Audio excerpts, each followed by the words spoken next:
Syekhona Khalil ini orangnya sangat nasionalis sekali. Jadi kalau sampean pernah dengar istilah hubbul watan minal iman, itu asalnya itu bukan dari Kiai Hasyim Asy'ari. Lagi-lagi dari tim Turas ini menemukan peninggalan kitabnya Syekhona Khalil. Peninggalan, saya lupa tepatnya kitab apa. Itu di pinggirannya itu kan biasanya catatan kaki lah. Nah, catatan kaki itu biasanya kalau kita sebagai orang-orang pesantren itu biasanya kan kalau mau mengajarkan apa itu biasanya mau menerangkan apa itu biasanya ditulis dikatakan NB lah kalau zaman sekarang itu NB. Nah di situ Syekhona Khalil itu menuliskan hubbul watan minal iman.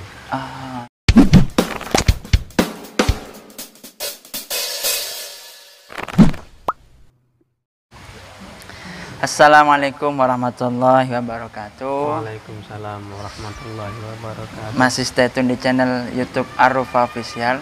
Kali ini dengan salah satu ya termasuk adik ipar saya. Beliau ini ya juga salah satu keturunan dari Syekhona Khalil Bangkalan. Juga Syekhona Khalil itu pernah mondok di pondoknya beliau, rumahnya beliau yang ada di Cangaan Bangil. Tentunya kan sampean semua ini paham dan tahu bagi Anda yang mengetahui kisahnya Syekhona Khalil Bangkalan. Beliau termasuk cicit keturunan ke-6. Beliau adalah adinda saya Gus Imam Asy'ari. Langsung saja kita akan sapa beliau dan menanya-nanyakan kepada beliau. Assalamualaikum adinda. Waalaikumsalam warahmatullahi taala. Kakak bagaimana kabarnya panjenengan? Alhamdulillah sehat. Dan perlu diketahui dulu ini ya adik saya ini sedikit cerita. Dulu ini adik saya sekamar dengan saya di Lirboyo. Cuman memang mungkin kuasa takdir dan dari yang maha kuasa ya. Dulu ini ketua kamarnya gitu loh. Saya ini pembantu umum. Jadi beliau ini ketua kamarnya, saya pembantu umum. Mungkin sekitar 15 tahun, 16 tahun yang lalu. Lalu entah karena takdir dan kuasa Tuhan sehingga beliau ini menjadi adik ipar saya. Langsung saja kita akan menanya. Dan dulu saya sempat dibully terus sama ini. Cuma sekarang nggak berani yang membuli saya karena jadi adik ipar saya. Jadi adik ipar saya. Langsung saja kita akan bertanya-tanya kepada beliau. Gini dek, apa benar saya pernah mendengar cerita bahwa Cangaan Bangil ini salah satu pondoknya Syekhona Khalil katanya? Iya, benar itu. Dulu itu Syekhona Khalil itu setelah mondok dari Langitan, itu mondok di pondoknya buyut saya dari jalur bapak saya. Jadi mondok di pondok pesantren Cangaan Bangil Pasuruan. Itu sekitar berapa tahun katanya kalau? Itu mondok itu Syekhona belum balik. Kalau katanya saudaranya kakek saya Kiai Haji Abdullah Ashol, itu waktu beliau mondok di Cangaan itu beliau belum balik. Jadi sekitar mungkin umur 10 atau 11 tahun segituan, antara segituan. Dan katanya juga Syekhona Khalil ini mencari guru yang katanya diantaranya pernah mendengar yang hampir sama namanya dengan nama ayahnya. Karena pengasuh Cangaan waktu itu kalau nggak salah katanya Ki Abdul Latif. Ki Abdul Latif, benar. Nah kalau untuk kenapa kok bisa mondok di Cangaan itu? Ya awal mulanya lah. Awal mulanya saya pernah dapat cerita dari Kiai Khon. Kiai Khon itu salah satu pengasuh pondok pesantren di Bangkalan, pondok pesantren apa namanya ya, lupa saya. Itu katanya itu mbahnya Kiai Khon yang namanya Kiai Abdul Qadir itu masih saudara sama Syekhona Khalil. Itu yang mengajak Syekhona Khalil untuk mondok di Cangaan. Dan ketika waktu zaman itu memang di Cangaan itu banyak kiai, salah satunya yang semasa dengan Syekhona ini Kiai Soleh Banjar Melati. Mertuanya Kiai Abdul Karim itu Lirboyo. Itu pernah juga mondok di Cangaan. Makanya kenapa kok bisa Kiai Abdul Karim ini diambil menantu sama Kiai Soleh, karena ceritanya itu kalau saya yang dengar dari Romo Kiai Abdul Aziz Mansur, Kiai Soleh itu sowan ke Syekhona karena memang teman waktu mondok di Cangaan itu minta jodoh, minta jodoh santrinya Syekhona untuk putrinya Nyai Domroh itu. Nyai Domroh ya. Itu. Akhirnya sama Syekhona disuruh ke Kiai Hasyim Asy'ari. Di situ ada santrinya yang namanya Kiai Manap. Di situ akhirnya Yai Soleh ke Yai Hasyim Asy'ari meminta Kiai Abdul Karim itu untuk diambil menantu. Jadi memang waktu itu Cangaan itu katanya juga katanya Gus siapa lupa saya namanya itu pamannya Yai Maimun itu juga pernah mondok di Cangaan. Jadi waktu itu Cangaan memang Yai Maimun Zubair. Yai Maimun Zubair itu pernah mondok di Cangaan. Yai siapa gitu lupa saya namanya. Memang pada waktu zaman itu memang banyak santrinya. Terutama untuk menimba ilmu tauhid. Karena di Cangaan ada yang namanya kitab yang katanya itu dari Sunan Bonang, kitab Mufidul Islam. Itu kitab tauhid. Gak ada cetakannya, cuma tulisan tangan, katanya dari Sunan Bonang. Dan juga katanya Cangaan ini diantaranya salah satu pondok tertua sebelum Sidogiri katanya. Memang katanya begitu. Soalnya waktu sepupu saya menikah, Yai Nawawi almarhum Yai Nawawi Abdul Jalil itu ke Cangaan. Terus sama abah saya diajak masuk ke dalam sepuh pondok Cangaan. Di situ Kiai Nawawi Mirsani melihat bahwasannya bangunannya ini kok sangat sepuh sekali, nggak ada pakunya, nggak ada apa-apa. Beton lah ibaratnya. Iya, pokoknya nggak ada yang berbau modern. Akhirnya Kiai Nawawi dawuh kalau kayak gini kayaknya sepuhan sini ketimbang Sidogiri. Dawuhnya Kiai Nawawi seperti itu. Tapi mungkin karena memang kita nggak punya data ya mungkin nggak tahu apa benar sepuh apa enggak. Yang jelas katanya Cangaan ini berdiri lewat santrinya Sunan Bonang yang bernama Kiai Abdul Qadir atau Mbah Lowo Ijo. Mbah Lowo Ijo itu yang terkenal itu ya, yang pernah diajarkan oleh Gus Dur. Iya, yang pernah diajarkan oleh Gus Dur dan juga Gus Nur. Sama ini ada aja. Dan juga ini lagi nih terkait di antara salah satu sama ini kan sebagai salah satu duriah keturunan Syekhona Khalil Bangkalan. Terutamanya kan ada tidak salah satu mungkin sedikit cerita ketika Syekhona Khalil itu mondok di Cangaan yang pernah saya dengar sendiri dari sesepuh Cangaan diantaranya salah satunya kemarin itu di keturunan Syekhona Khalil itu membuat sebuah lajnah, sebuah perkumpulan yaitu yang dinamakan Lajnah Turos. Nah, di situ para keturunan Syekhona Khalil itu menemukan manuskrip dari Syekh Yasin Al-Fadani. Syekh Yasin Al-Fadani di manuskrip itu beliau menulis bahwasannya Syekhona Khalil ini mondok di Cangaan untuk belajar ilmu tauhid di Kiai Dawuh asmanya. Asmanya ini Kiai Dawuh. Kemudian kami menelusuri siapa Kiai Dawuh ini. Kan karena masyhurnya Syekhona Khalil ini ketika mondok di Cangaan ini mondoknya katanya kiainya adalah Kiai Asik. Ternyata enggak. Karena Kiai Asik ini dilihat dari meninggalnya ini cuma kacik berapa hari gitu sama Syekhona. Syekhona ini tanggal 29 Ramadan, Kiai Asik ini Syawal tanggal berapa gitu meninggalnya. Jadi kita mendapatkan kesimpulan bahwasanya Syekhona Khalil ini mondoknya bukan di Kiai Asik, melainkan di abahnya Kiai Asik yaitu Kiai Abdul Latif. Dan di sana itu Syekhona Khalil itu kan mondoknya mulai kecil. Mulai kecil. Kalau katanya Kiai Abdul Ashol yang cerita yang bahwa waktu Syekhona tidur terus kemudian di masjid kemudian ada salah satu santri itu ketika Kiai Abdul Latif ingin membangunkan para santri untuk sholat subuh, tiba-tiba ada salah satu santri yang jempolnya ini keluar cahaya, keluar cahaya. Karena zaman dulu belum ada lampu ya, jadi buat ditengeri itu katanya diikat, ditandai lah, diikat mungkin sama benang atau apa. Nah, begitu selesai sholat subuh ditanyain sama Kiai Abdul Latif, siapa yang kakinya ada talinya. Akhirnya yang mengacung yaitu Syekhona Khalil.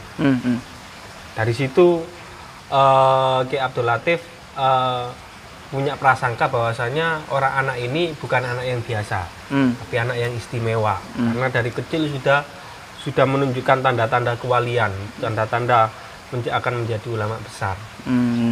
Jadi sangat lama Syekhona ini mondok di Cangaan. Sekitar berapa tahun? Sampai balik. Kalau katanya Mbadullah ini, kalau saya biasanya manggil Ki Abdul Ashol ini Mbadullah. Katanya Mbadullah ini sampai balik.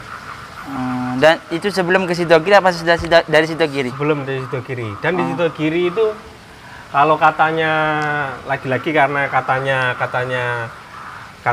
apa namanya keturunan Syekhona ya, tim Turos ini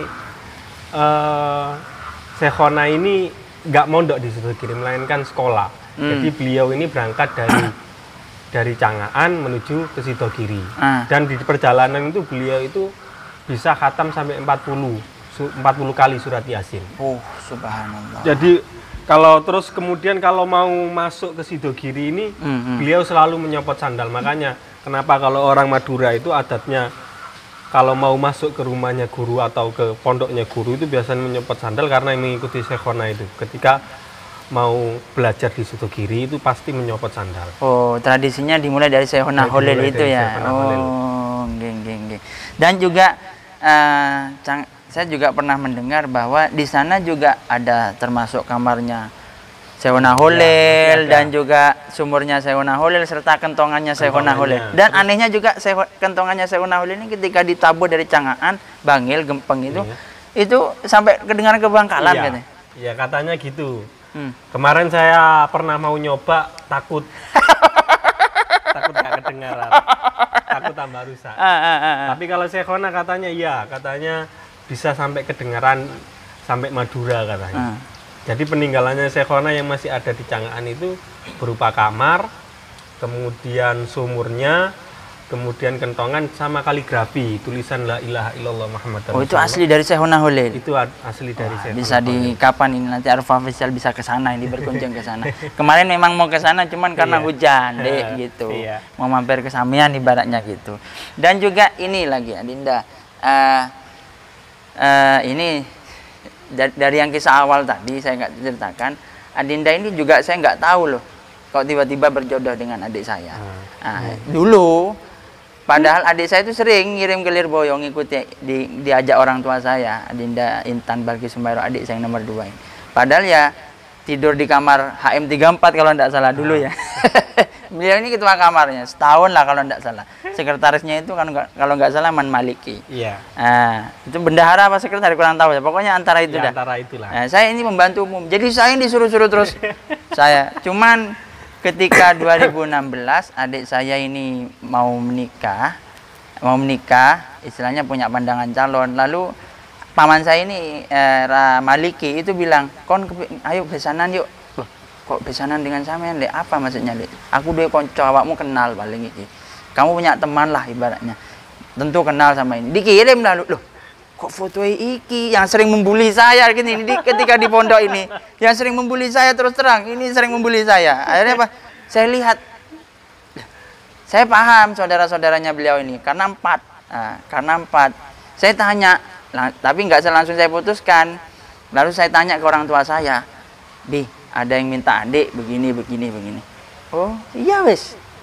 Itu sudah, nggak saya tunggu habis sama bunda. Nah pas akhirnya saya tanya, yang pertama ini kakaknya apa sudah menikah? Coba tanyakan, karena ini punya kakak. Lek jarine Jawa betingling kai. Katanya betingling kai. Cangkolang soladap lek. Oh, wis rapi. Untuk wong Lampung jarine. Oh, ya wis. Saya kira ini cuma datang, mau datang gini. Ternyata ditahukan ke Kiai Muzaki, adik ini tiba-tiba mau bilang minta gitu. Akhirnya langsung pulang dari sini, rembukan ke ayahnya. Langsung dapat seminggu ya kalau nggak salah. Seminggu apa 10 hari kalau nggak salah. 10 harian, hampir setengah bulan. Hampir tiba-tiba minta. Jadi sekarang dioper alih. Jadi yang asalnya dulu ketua kamar disuruh-suruh, sekarang tidak berani menyuruh saya.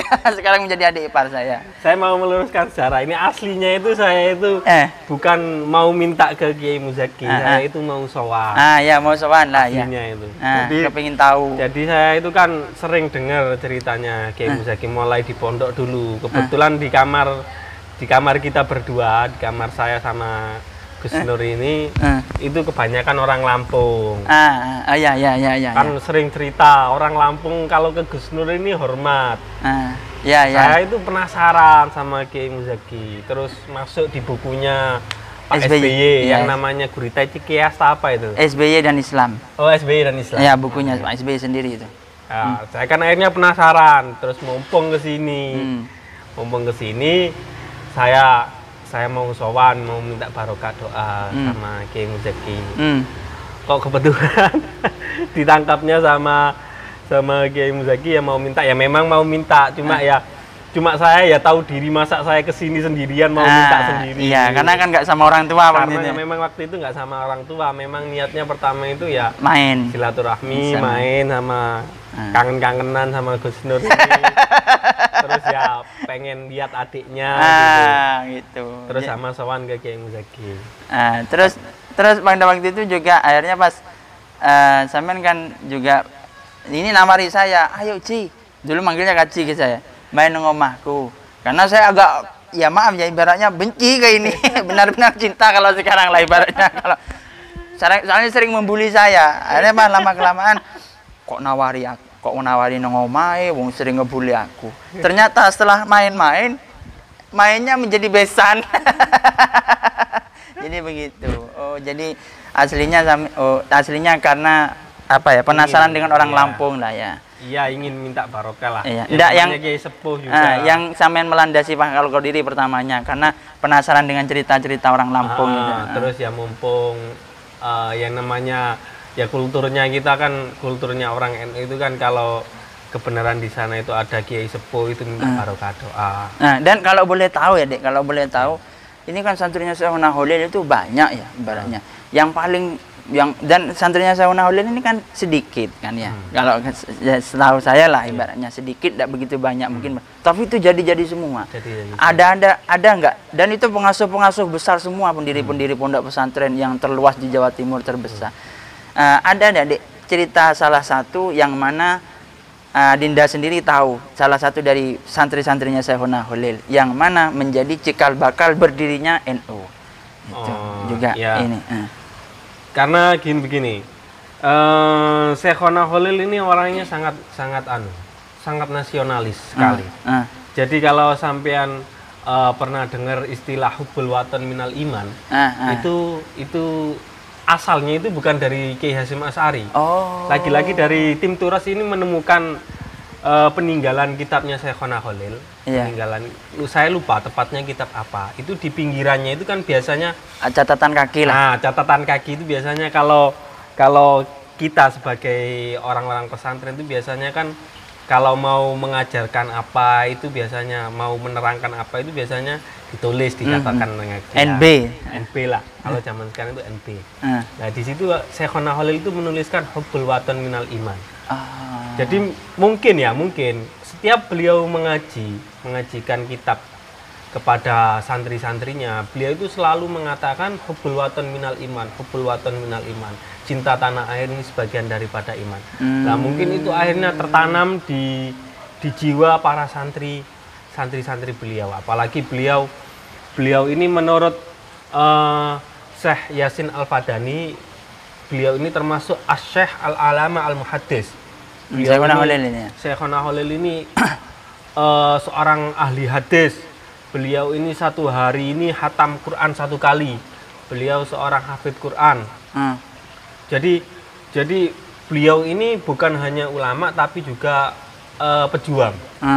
Pejuang dengan melalui lewat murid-muridnya, dengan melalui lewat pemahamannya, kenasionalisannya beliau itu. Bahkan beliau itu pernah juga dipenjara karena melawan penjajah.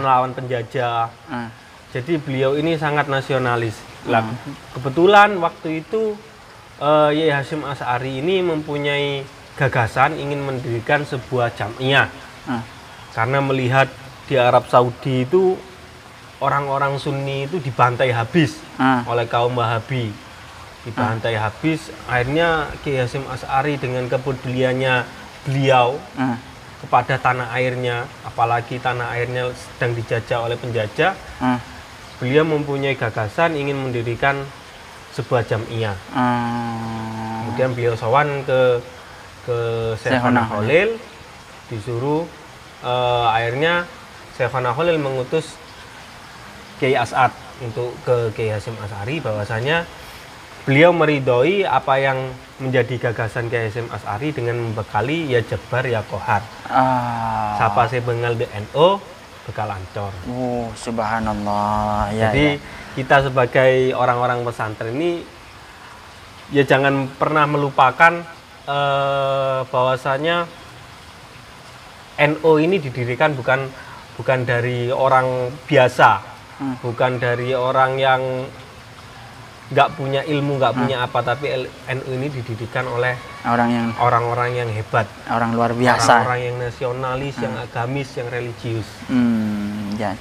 Jadi sejarah singkat NU itu semoga mampu menumbuhkan cinta kita kepada NKRI.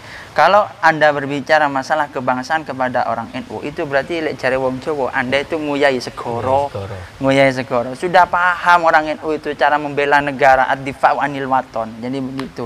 Jadi, dan saya juga terima kasih Dek, sampean sudah rela dan sudi sudi memenuhi undangan saya, dan saya berterima kasih. Dan itu obrolan kita tadi yang singkat dan padat, semoga ibaratnya menumbuhkan rasa cinta nasionalis kita kepada negara, agama, dan bangsa. Kiranya itu saja yang bisa saya sampaikan, kurang lebihnya saya mohon maaf. Wassalamualaikum warahmatullahi wabarakatuh.